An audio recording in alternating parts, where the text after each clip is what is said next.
ഇനി നമ്മുടെ നെക്സ്റ്റ് ടാഗാണ് മാർക്ക് യു ടാഗ്. ഇമ്പോർട്ടൻ്റ് ആണ്. മാർക്ക് യു എന്താണ്, മാർക്ക് യുൻ്റെ ആട്രിബ്യൂട്ട്സ് എന്തായാലും ചോദിക്കുന്ന ക്വസ്റ്റ്യൻസ് ആണ്. അപ്പോൾ മാർക്ക് യു എന്തിനാണെന്നുണ്ടെങ്കിൽ, ഇപ്പോൾ നമ്മുടെ വെബ് പേജിൽ ഇങ്ങനെ സ്ക്രോൾ ചെയ്ത് നടക്കുന്ന ടെക്സ്റ്റുകൾ കണ്ടിട്ടില്ലേ? ടെക്സ്റ്റോ ഇമേജോ ഒക്കെ ഇങ്ങനെ സ്ക്രോൾ ചെയ്ത് നടക്കും. ലെഫ്റ്റിൽ നിന്ന് റൈറ്റിലേക്കോ റൈറ്റിൽ നിന്ന് ലെഫ്റ്റിലേക്കോ ഒന്നിന് പിന്നാലെ ഒന്നായിട്ടോ താഴെ നിന്ന് മുകളിലേക്ക് മുകളിൽ നിന്ന് താഴേക്ക് അങ്ങനെയൊക്കെ ഇങ്ങനെ ഒരു സ്ഥലത്ത് നിൽക്കാതെ ഇങ്ങനെ ഓടിക്കൊണ്ടിരിക്കും എങ്ങോട്ടെങ്കിലുമൊക്കെ. അപ്പോൾ അങ്ങനെ ചെയ്യാൻ വേണ്ടിയിട്ട് ഒരു ടെക്സ്റ്റിനെയോ അല്ലെങ്കിൽ ഒരു ഇമേജിനെയോ എന്തെങ്കിലും ഒരു കണ്ടൻറ്റിനെയോ ഇതുപോലെ മൂവ് ചെയ്യിക്കാൻ അല്ലെങ്കിൽ വെബ് പേജിലൂടെ സ്ക്രോൾ ചെയ്യിക്കാൻ വേണ്ടിയിട്ടാണ് മാർക്ക് യു ടാഗ് നമ്മൾ യൂസ് ചെയ്യുക. അപ്പോൾ ഇവിടെ കൊടുത്തിട്ടുണ്ട് displays text in a scrolling marquee. ഇവിടെ ഡെഫിനിഷൻ എഴുതിയിട്ടുണ്ട്. Marquee tag displays a piece of text or image scrolling horizontally or vertically in the web page. കുറച്ച് ടെക്സ്റ്റുകളെയോ അല്ലെങ്കിൽ ഇമേജിനെയോ വെബ് പേജിലൂടെ ഹൊറിസോണ്ടലിയോ അല്ലെങ്കിൽ വെർട്ടിക്കലിയോ മൂവ് ചെയ്യിക്കാൻ അല്ലെങ്കിൽ സ്ക്രോൾ ചെയ്യിക്കാൻ വേണ്ടിയിട്ടാണ് മാർക്ക് യു ടാഗ് യൂസ് ചെയ്യുക.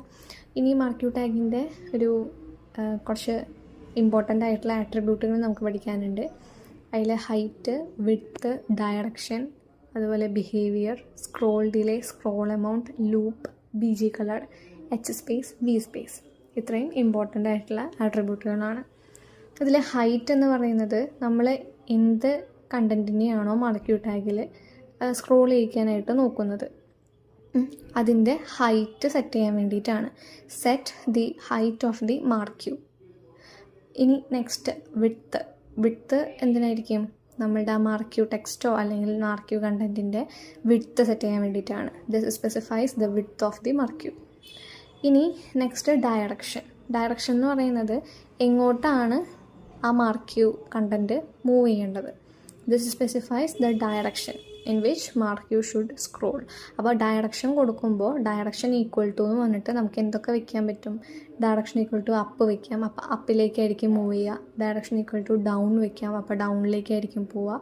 ഡയറക്ഷൻ ഈക്വൽ ടു ലെഫ്റ്റ് അല്ലെങ്കിൽ റൈറ്റ് വെക്കാം, അപ്പോൾ ലെഫ്റ്റിലേക്കോ റൈറ്റിലേക്കോ പോകും. അപ്പോൾ ഡയറക്ഷൻ സ്പെസിഫൈ ചെയ്യാം. ഇനി നെക്സ്റ്റാണ് ബിഹേവിയർ എന്തിനാ?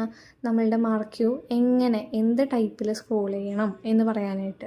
This specifies the type of scrolling of the marquee. അതായത് ഇപ്പോൾ നമുക്ക് ബിഹേവിയർ ഈക്വൽ ടു സ്ക്രോൾ എന്ന് വെച്ചിട്ടുണ്ടെങ്കിൽ സ്ക്രോൾ ചെയ്യും, ബിഹേവിയർ ഈക്വൽ ടു സ്ലൈഡ് എന്ന് വെച്ചിട്ടുണ്ടെങ്കിൽ സ്ലൈഡ് ചെയ്യും, അതുപോലെ ബിഹേവിയർ ഈക്വൽ ടു ഓൾട്ടർനേറ്റ് എന്ന് പറഞ്ഞിട്ട് നമുക്ക് കൊടുക്കാം. അപ്പോൾ എങ്ങനെ ഏത് ടൈപ്പിൽ നമുക്ക് സ്ക്രോൾ ചെയ്യിക്കണം എന്നറിയാൻ വേണ്ടിയിട്ട് അല്ലെങ്കിൽ ചെയ്യാൻ വേണ്ടിയിട്ടാണ് ബിഹേവിയർ എന്ന് പറയുന്ന ആട്രിബ്യൂട്ട് യൂസ് ചെയ്യുന്നത്. നെക്സ്റ്റാണ് സ്ക്രോൾ ഡിലേ എന്ന് പറയുന്നത് ഇപ്പോൾ ഒരു മാർക്ക് യുവിൽ ഹലോ എന്ന് എഴുതിയിട്ടുണ്ട്. ആ ഹലോ ഇങ്ങനെ സ്ക്രോൾ ചെയ്തുകൊണ്ടിരിക്കുകയാണ്. അപ്പം